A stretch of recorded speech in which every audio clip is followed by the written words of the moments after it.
Glória a Deus, saúdos amados irmãos, a gloriosa paz do Senhor Jesus. Muito feliz de estarmos aqui nesta noite para compartilhar mais uma porção da palavra do Senhor.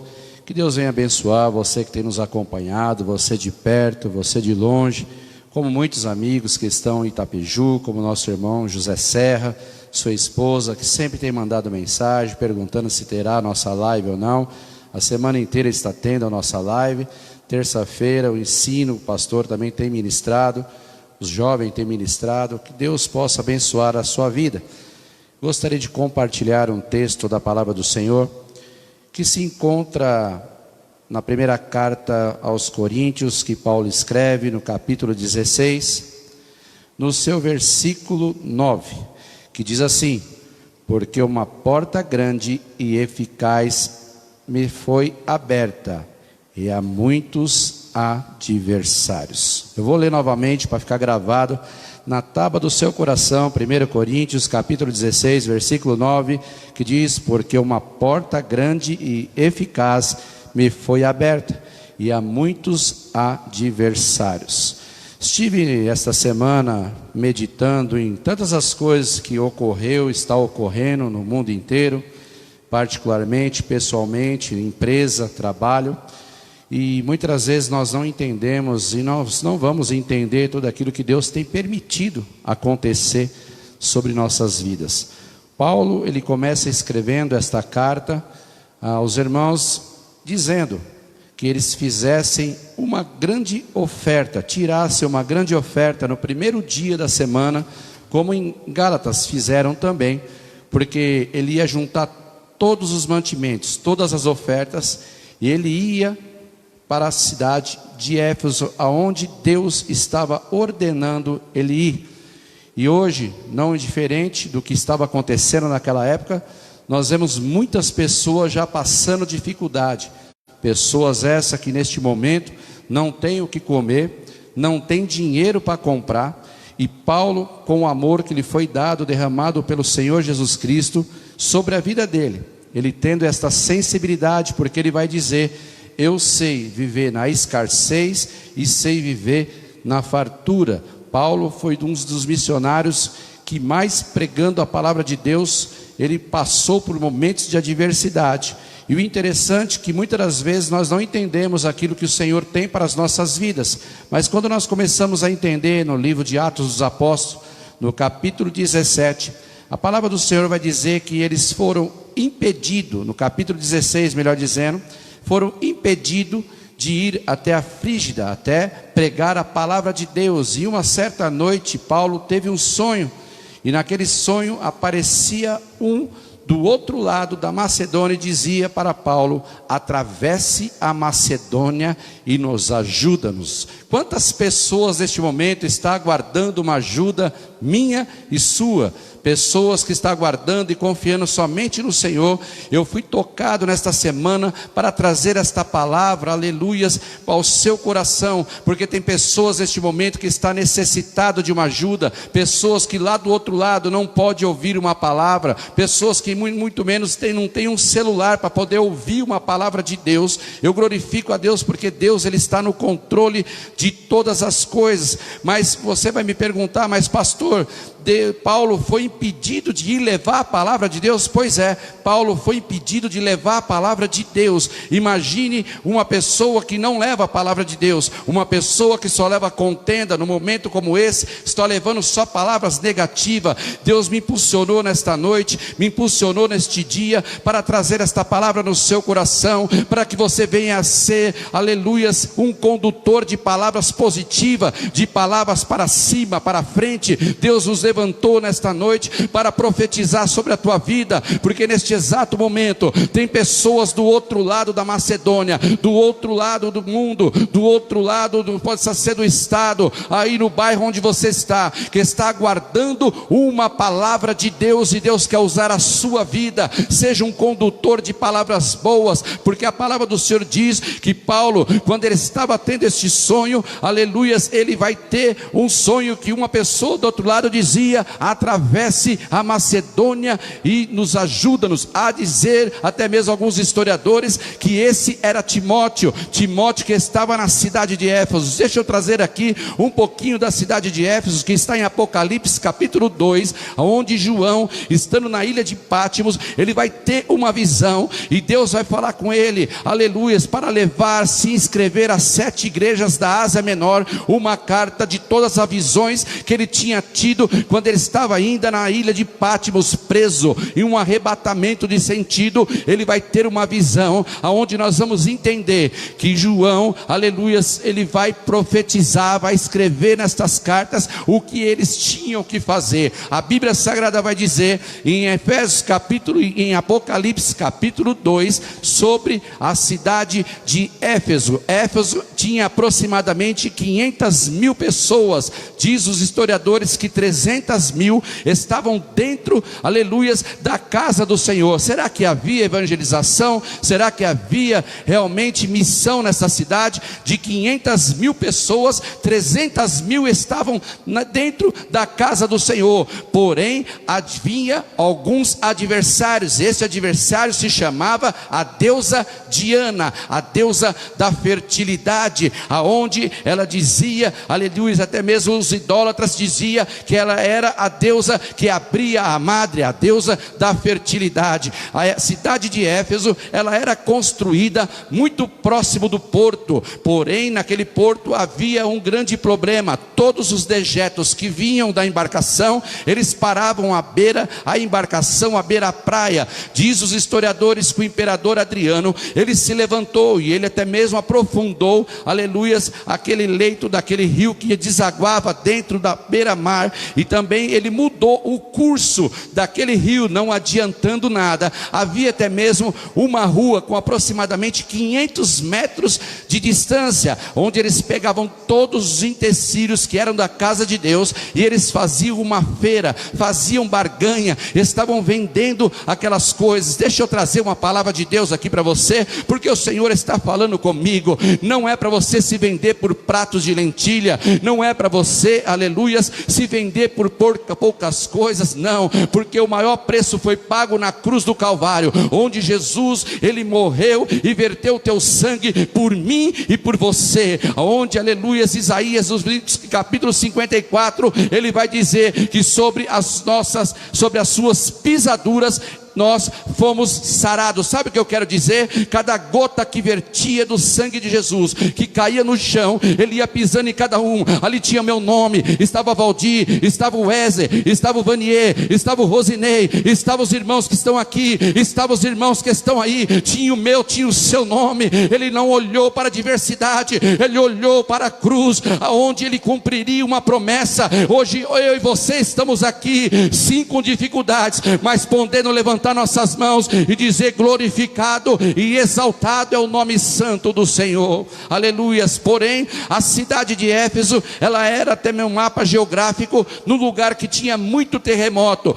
Certa feita veio um terremoto e destruiu toda aquela cidade. Quando foi destruída, os historiadores vão dizer que ela foi reconstruída a 5 quilômetros de distância do porto, e com isso eles perderam o primeiro amor. Eu quero te dizer algo aqui, em Apocalipse capítulo 2, você for ler a palavra do Senhor, você vai entender que na palavra de Deus ela vai dizer que o Senhor conhece as tuas obras, porém, tem um porém: deixaste o primeiro amor.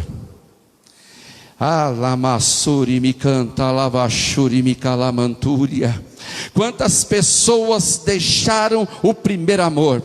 Deus, ele promoveu, Deus, ele permitiu. Este vírus está no país porque é permissão de Deus, para que você que está me escutando estivesse um tempo maior, aleluia, para estar junto com a tua família. Mas o que você está fazendo com a família? Porque eu não vou ser hipócrita em dizer o que estou dizendo aqui, porque Deus está falando comigo, e eu vou dizer porque você está do outro lado ouvindo. Tem pessoas que é crente, a hora que vai chegar perto da porta da igreja com a sua família, família, dentro da igreja é crente também, saiu daqui da igreja, já não olha mais para a esposa, já não fala mais com o filho. Eu quero te dizer, eita lamassuri micanda lamantúria, o Senhor está falando comigo, e que está escrito em 1 Reis 4, ei, busca lá o cabo do machado que caiu no Jordão, afia bem, pega o primeiro amor, porque Deus quer te usar nesta casa, Deus quer te usar onde você está. Não perca o primeiro amor, porque a palavra do Senhor diz em Efésios, aleluias, em Apocalipse, que nós perdemos o primeiro amor. É muito difícil, pena que não dá tempo para mim ficar explanando bem esta palavra, o tempo já está correndo, mas o povo se voltando, agora se esfriaram, porque a obra do Senhor, a cidade foi construída, o templo, a 5 quilômetros de distância. Meu irmão, quantos quilômetros é da sua casa até a congregação onde você estava congregando? Quantos metros tem? Porque tem pessoas que moram na rua da igreja, e você sempre tem uma desculpa e não vai para a casa do Senhor. Hoje nos pegamos, eu e você, querendo ter uma porta aberta para poder ouvir um hino, como ontem nós ouvimos aqui os hinos antigos. Que coisa boa! Ei, meu querido, volta no primeiro amor, começa a lembrar do que estava acontecendo, do que está acontecendo nos dias de hoje. Tem pessoas por aí, tem missionários do outro lado do mundo, que já faz tempo que não conseguem adorar como eu e você estamos adorando, mas nós temos um livre-arbítrio, estamos o tempo todo com a porta da igreja aberta, com as portas abertas para poder adorar. O tempo que você perdeu não volta mais atrás, mas ainda dá tempo para você olhar para Jesus e voltar para Ele, quando as portas da igreja se abrir e nós podemos voltar a adorar a Deus. Eu quero ver uma igreja fervorosa, eu quero ver uma igreja onde vai estar glorificando e exaltando o nome do Senhor. Eu quero ir aí na tua congregação e abrir a boca e ver o céu descer. Eu quero ver a igreja glorificando, exaltando e valorizando este pouco de tempo que nós estamos sem estar na congregação. Aleluias. É difícil para mim, né? É difícil para você, é difícil estar aqui pregando, a igreja vazia, é muito difícil, o coração dói, aperta, mas eu tenho a oportunidade de estar aqui ainda nesta noite, pregando para muitas pessoas, que possa ser que eu não estivesse indo, mas eu estou glorificando a Deus por cada oportunidade. Sabe por quê? O teu chamado, aleluia, é maior do que as suas desculpas. O teu chamado é maior do que as tuas desculpas. Não tem como eu e você ficar dando desculpa, não dá para adorar. Dá, liga um hino na sua casa, liga uma televisão, sai de frente dessas notícias ruins, começa a ajoelhar, começa a orar, começa a jejuar na tua casa, e Deus vai te dar a vitória, em nome de Jesus. O tempo não nos espera. Eu vou fechar aqui com uma pequena ilustração, vou fazer agora igual o Ari hoje não está aqui, mas eu vou fazer igual a ele hoje, vou trazer uma ilustração, porque um certo fazendeiro, estava ele, tinha um filho só, tinha muito dinheiro. Este fazendeiro, muito dinheiro, ouça bem para você entender. Este fazendeiro com o seu filho, o filho dele não queria saber de nada, nada. O pai dele ensinava para ele e ele não dava ouvido. O pai dele mostrava como tinha que fazer, ele não dava ouvido. O pai dele falava: meu filho, um dia esta fazenda vai ser sua, esses empregados vai estar em seu comando, este gado vai estar assim no seu domínio. Tudo isso aqui você tem que aprender para você poder administrar bem quando este que vos fala, seu pai, morrer. Sabe o que aconteceu, meu irmão? Aquele jovem não dava ouvido para os pais. Será que século 21 está acontecendo isso? Ei, adolescente, ei, jovem que está aí do outro lado, será que você está ouvindo o que o seu pai está falando? A Bíblia diz que Deus, Ele corrige o filho que Ele ama. Será que o seu pai está falando para te criticar ou para Ele instruir você?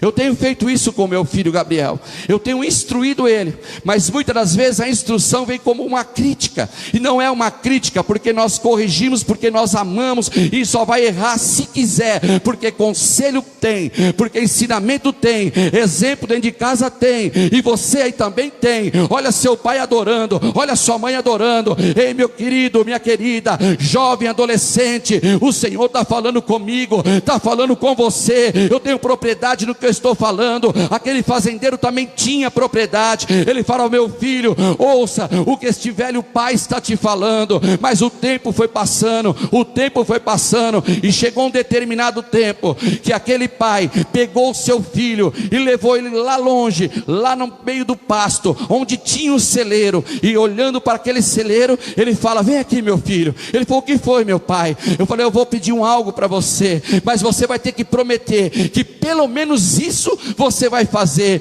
Ele falou: o que é, pai? Me promete primeiro. Tá bom, pai, o senhor está me insistindo tanto, eu vou te prometer. Quando aquele pai chega naquele celeiro e ele abre aquela porta, dentro daquele celeiro havia uma forca com 2 troncos de árvore, e ele olhou para aquele tronco de árvore, aquela forca, e seu pai disse para ele: prometa para mim que quando seu pai morrer e você perder a fazenda, você perder o gado, perder os empregados, quando você não tiver mais nada, você vai vir aqui e vai se enforcar e tirar a sua vida.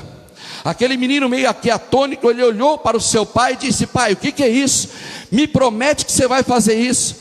Ele falou: mas pai, que sentido que tem isso? Me promete, meu filho. Tá bom, meu pai, eu te prometo. O tempo passou, aquele homem veio a falecer, e depois de um determinado tempo, muita farra, muita balada, muitas resenhas, como é os dias de hoje. Como hoje os jovens, os adolescentes dizem: é nós que tá, é nós que pá, é nós que tá, é nós que pá. Não, é o Senhor que está falando comigo e com você. Muda só o palavreado, mas a história continua sendo a mesma. Depois de muita balada, depois de muita resenha, perdeu a fazenda, acabou com os funcionários, vendeu todo o gado, e o amigo não tinha mais. Provérbios 18, 24 vai dizer que o homem de muitos amigos pode vir à ruína, mas há um amigo muito mais fiel do que um próprio irmão. Este é Jesus Cristo de Nazaré. Eu não entendi, pastor, você vai entender. Jeremias 17, 9 vai dizer que enganoso é o coração do homem, quem o conhecerá, quem o compreenderá? Aquele homem, depois aquele jovem, depois de perder tudo, ele olhou e foi foi falar com um amigo, com outro, e ninguém dava mais atenção para ele. Enquanto tinha dinheiro, tinha de tudo, está cheio de amigo, mas quando perdeu, acabou os amigos.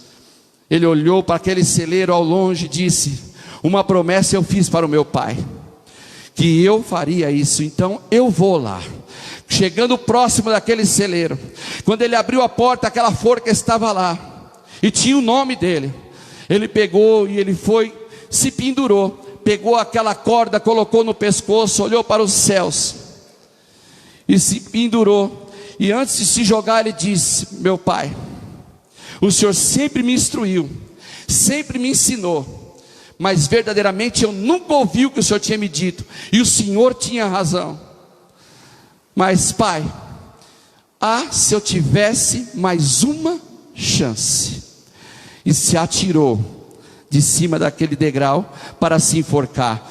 De repente ele fechou os olhos e escutou um estrondo, e quando ele caiu em chão, e em cima dele, aquele tronco daquela forca se quebrou, porque ele era oco. Caiu muito ouro, muito diamante, muito dinheiro em cima dele, caiu tudo quanto era tipos de joia, porque estava cheia de joias, de diamante, de ouro, de dinheiro dentro daquele tronco. E quando ele caiu em cima dele, desceu uma carta. E quando ele pegou aquela carta para ler, ele começou a ler, estava escrito assim: aqui está a chance que você pediu, já do saudoso pai. Eu espero que esta palavra esteja falando com você, porque falou comigo, porque o Senhor está com saudade de ouvir a sua voz, dizendo: Adorador é tudo que eu sou. Adorador, assim Deus me formou. Amém, meu irmão? Amém, minha irmã? Que Deus possa abençoar grandemente a sua vida. Que Deus possa proporcionar mais uma chance para você. Jesus está às portas e os sinais estão aí. Há profecias dizendo que haverá 3 dias negros, 3 dias de escuridão. A palavra de Deus vai se cumprir, mas eu quero estar lá junto com você, adorando e glorificando o nome santo do Senhor. Que Deus vos abençoe, em nome de Jesus.